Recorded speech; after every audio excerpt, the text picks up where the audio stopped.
j'espère que vous allez bien. Aujourd'hui je vous retrouve dans une nouvelle vidéo littéraire. Et oui, j'ai eu beaucoup de retours sur ma dernière vidéo qui parlait de mon book haul du mois de mai et j'étais très contente. C'est vrai que les livres c'est vraiment un univers dans lequel je me sens à l'aise, un univers qui me plaît. Mais comme il n'y a pas que les livres que j'aime dans la vie, il y aura toujours d'autres choses, par contre désolée.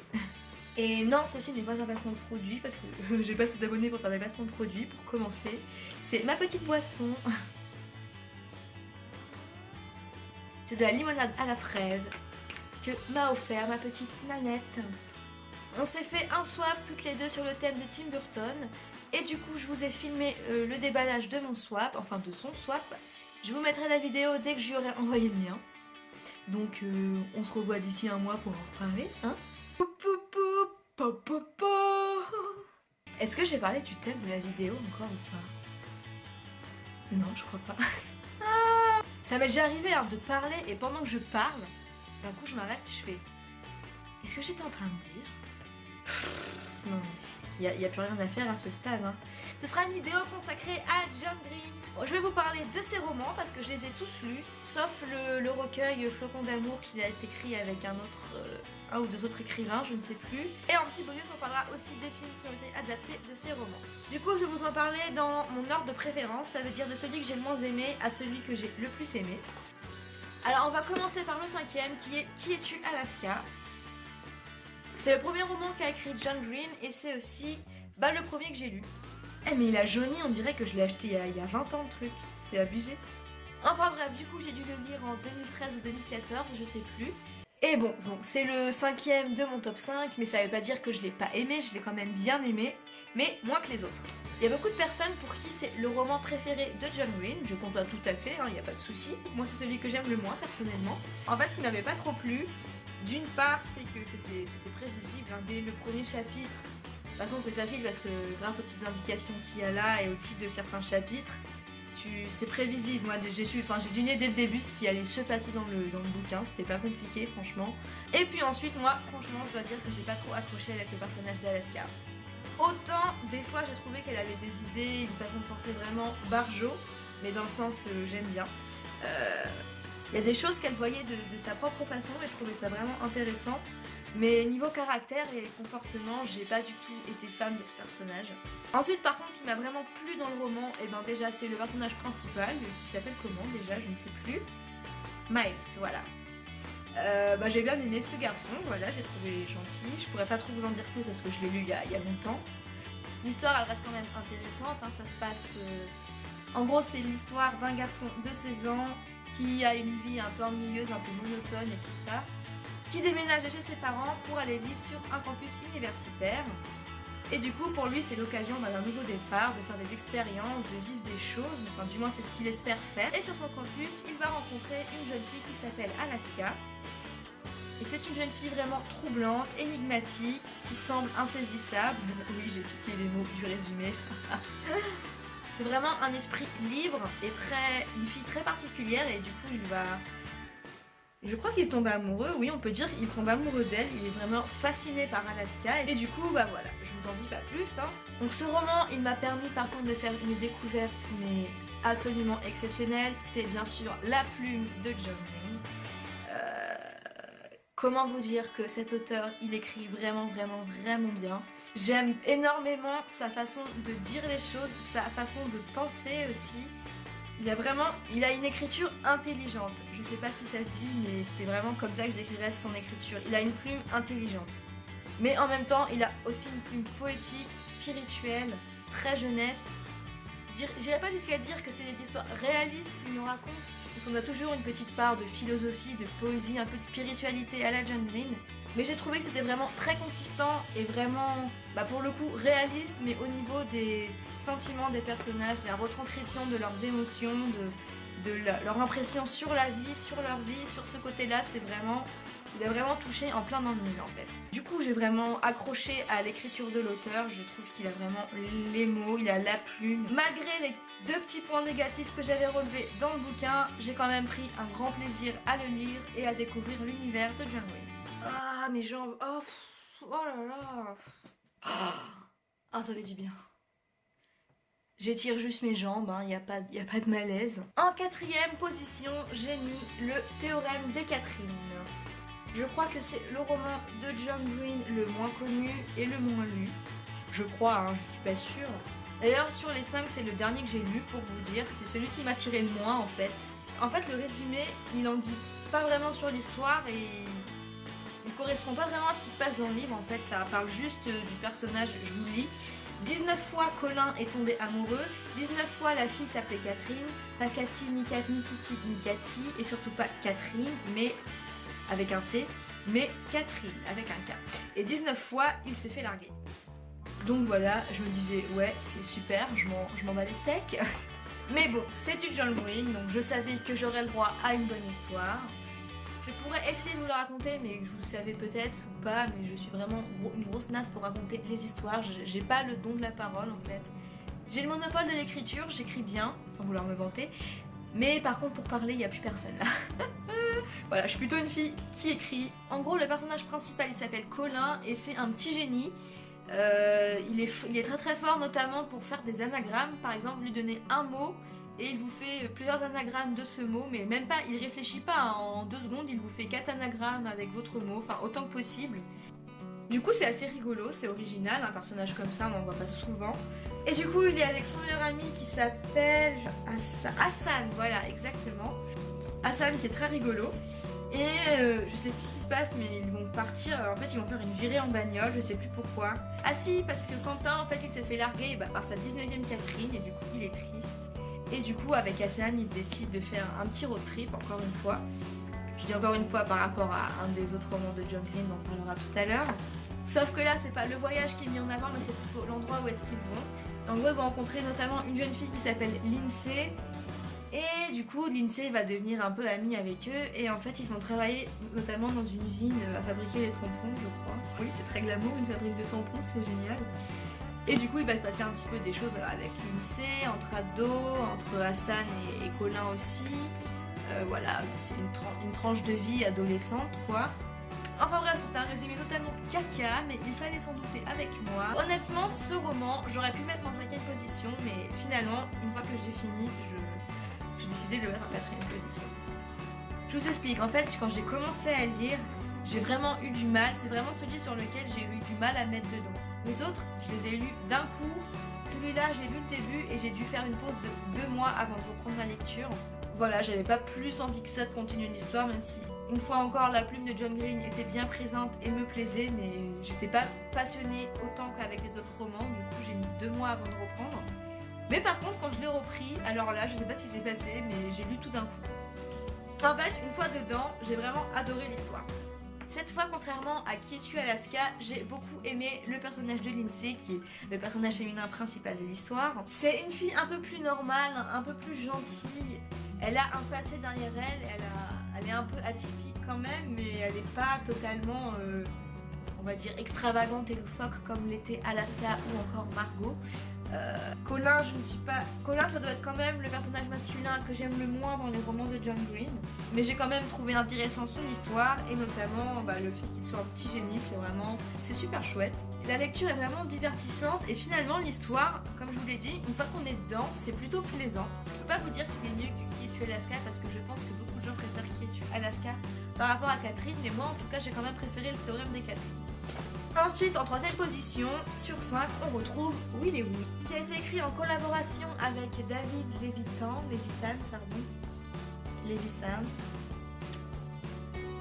je ne sais pas trop comment ça se dit, donc on va dire Levitan, d'accord. Là, c'est un livre avec 2 points de vue. Le point de vue d'un garçon qui s'appelle Will. C'est un gars qui a un petit peu la poisse. Oui, je me base sur des résumés parce que sinon je vais pas y arriver. C'est un gars qui a un petit peu la poisse, qui est un peu discret, qui se méfie des sentiments aussi.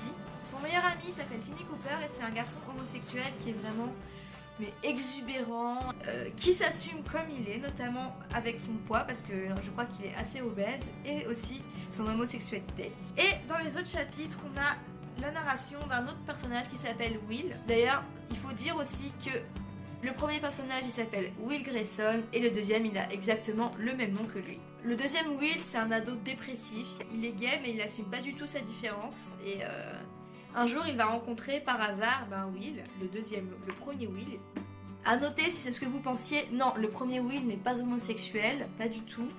Donc voilà, les chapitres du premier Will sont écrits par John Green et les deuxièmes, enfin ceux du second Will sont écrits par David Levitan.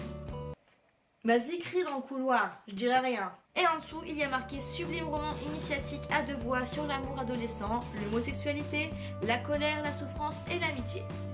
Par deux auteurs complices qui unissent leur talent et leur sens de l'humour avec une énergie débordante. Voilà, je trouve que ça résume très bien le contenu du bouquin, notamment sur l'histoire et sur les morales et tout ça, donc j'ai pas grand chose à vous dire de plus. S'il y a un point original que j'ai beaucoup aimé, c'est un point visuel en fait, c'est que les chapitres, ah oui je finis les chapitres du second Will, je retrouve, attendez en fait, ça permet de différencier visuellement en plus les deux narrateurs et donc de pas se perdre. Dites-moi, je vous laisse réfléchir. Bim! Et voilà, en fait sur le chapitre du deuxième Will, il n'y a jamais de majuscule en début de phrase, vous voyez. Même dans les noms propres, là vous voyez, il n'y a aucune majuscule. J'avais trouvé ça vraiment cool, je sais pas pourquoi, je me suis dit ouais, il n'y a pas de majuscule, c'est génial, il a brisé toutes les règles. Bon, niveau du contenu, j'ai beaucoup aimé ce bouquin, évidemment. D'abord parce que c'est un roman qui parle de l'homosexualité, qui défend l'homosexualité, mais c'est pas non plus un roman genre boycott sur l'homosexualité, hein, c'est pas que ça, mais... Donc voilà, comme je disais, c'est drôle, c'est agréable, il y a de jolies morales sur la tolérance, même sur la vie en générale, sur l'amour, sur l'acceptation de soi. C'est un livre qui fait passer de belles choses. Numéro 2, je pense que c'est un roman qu'on ne présente plus, que vous connaissez même sans l'avoir lu. C'est Nos étoiles contraires. C'est le deuxième roman que j'ai lu de l'auteur, donc j'ai dû le lire quelques mois ou quelques semaines après avoir lu Qui es-tu Alaska. Donc personnellement je pense que ce livre mérite amplement son succès. Donc voilà, quand on raconte l'histoire, évidemment c'est l'histoire d'une fille qui a le cancer, qui raconte un autre garçon qui lui aussi a un cancer. On se dit ouais génial, ça va être rigolo. Eh bien oui, en fait c'est très drôle, je vous jure que c'est marrant. Ce roman il est vraiment très abouti, je pense que c'est le meilleur de John Green d'un point de vue stylistique, écriture, contenu. Je pense que c'est le roman le plus abouti de l'auteur. Ce roman, comment vous dire? Bah regardez, c'est marqué là-haut. Drôle, poignant, lumineux. Voilà, j'ai rien d'autre à dire, c'est tout à fait ça. Les personnages principaux, ce sont vraiment des adolescents, mais à la fois normaux et à la fois hors normes. Hazel, l'héroïne principale, je la trouve absolument géniale. Alors oui, elle a un cancer, mais elle ne se plaint pas. Elle sait qu'elle va mourir un jour ou l'autre. Du coup, elle continue de vivre, quoi. Mais elle n'est pas non plus dans l'idée je veux faire absolument plein de choses avant de mourir. Non, justement, elle met de côté le fait qu'elle va mourir. Elle continue juste sa vie. Elle ne fait pas semblant que tout va bien, mais elle fait pas non plus... Mais elle la joue pas non plus que tout va mal dans sa vie. Elle vit, c'est tout. Elle a un profil un petit peu littéraire, c'est ce que j'aime bien chez elle.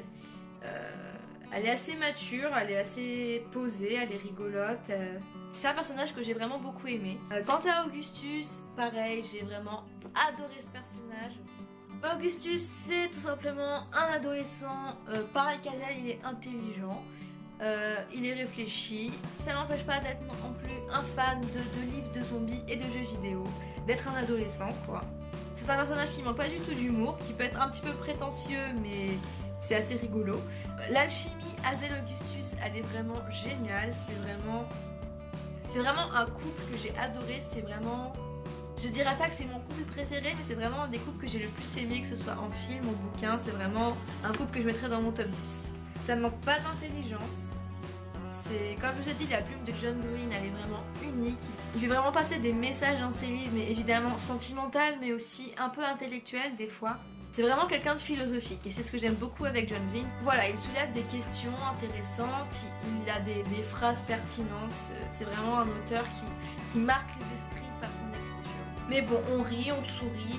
On réfléchit un petit peu sur la vie et évidemment, on peut quand même pas y échapper, on pleure, hein, oui. Enfin, moi j'ai pas pleuré des larmes, mais évidemment il y a des passages qui sont un petit peu tristes. Et donc on va finir avec le premier de ma liste, donc celui que j'ai le plus aimé. Et ça doit être le troisième que j'ai lu de John Green, il s'agit de La face cachée de Margot.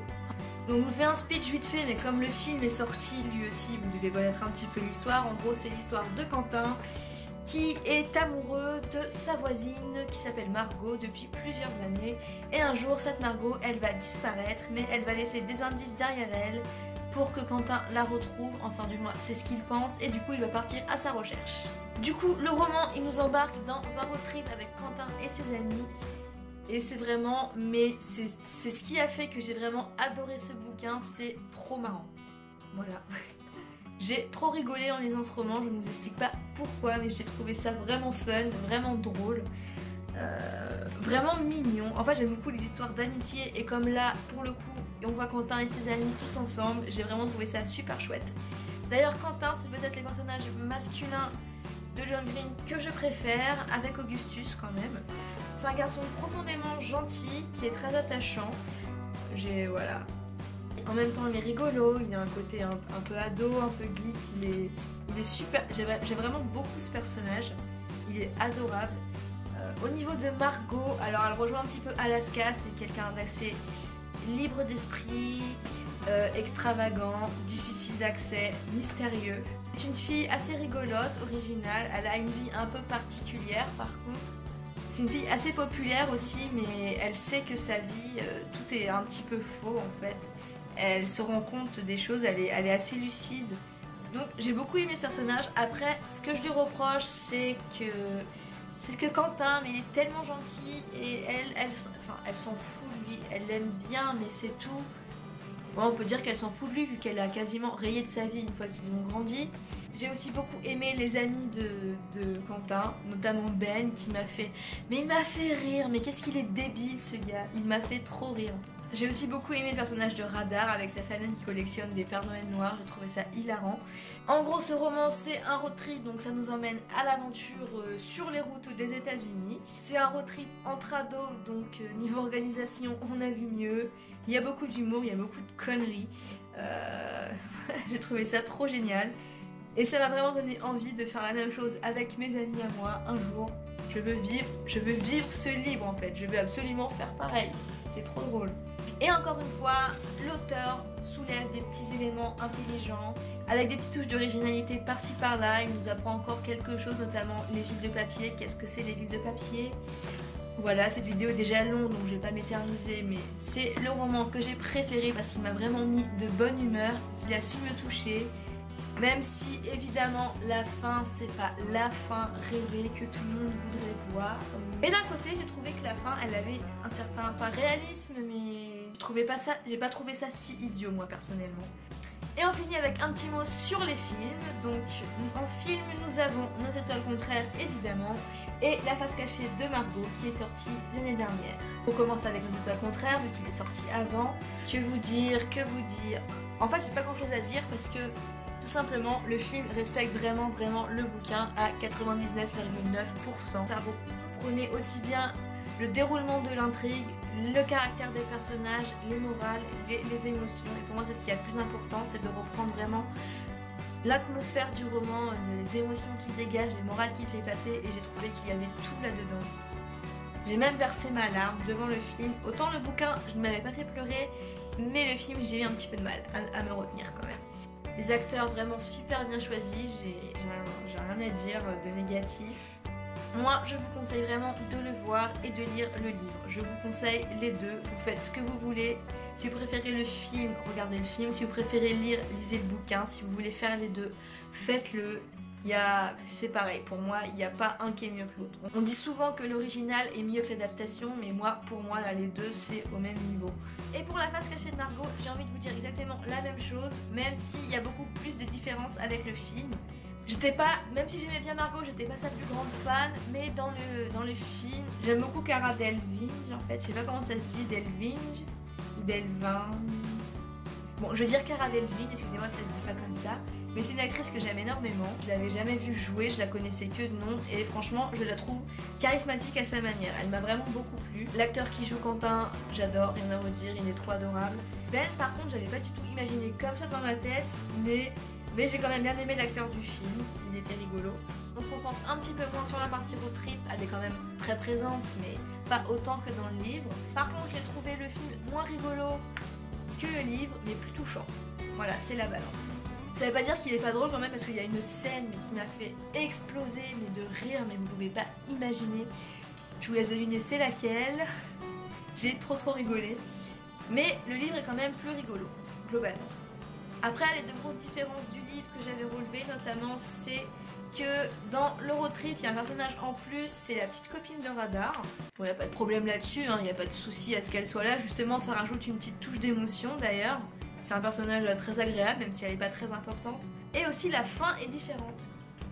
Mais par contre, je ne pourrais pas vous dire si elle est très différente ou pas, tout simplement parce que j'arrive pas du tout à me rappeler de la fin du livre. C'est un truc de fou, j'arrive pas à m'en rappeler. Mais ça reste quand même dans la lignée de la fin du bouquin, même si ça se déroule pas de la même façon. Je crois que beaucoup de personnes ont été déçues par la fin, je peux comprendre ça, évidemment. Après moi, j'ai trouvé que ça rejoignait la morale du livre sur une certaine chose. Notamment le fait que Quentin est plutôt amoureux de l'image qu'il a de Margot et qu'il ne connaît pas plus que ça au final.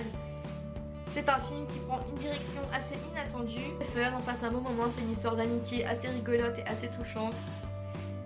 Après par contre, contrairement au roman, je sais pas si j'ai préféré À nos étoiles contraires, j'ai envie de mettre tous les deux au même niveau. Niveau roman, j'ai une petite préférence pour La face cachée de Margot. Niveau film, j'aime autant les deux. Après j'avoue que Paperton ne fait pas pleurer contrairement aux étoiles contraires, donc je le regarderai plus volontiers, plus souvent évidemment. Voilà, cette vidéo est terminée, on va pas s'éterniser parce que je pense qu'elle va déjà durer très longtemps. J'espère que vous l'avez trouvée intéressante, qu'elle vous a plu. J'espère qu'elle vous aura donné envie de découvrir un univers vraiment particulier de John Green, de passer le cap et de lire un de ses romans. Il y a vraiment le don de concilier émotion, comédie, jeunesse, sentiments. Ces romans, en fait, il a vraiment un style d'écriture unique. C'est un auteur qu'on pourrait reconnaître dans son écriture en fait. Par exemple, vous lisez un article, vous savez pas l'auteur, mais vous vous dites, on dirait du John Green. Il a la plume de John Green. Tiens, John Green aurait pu écrire ça.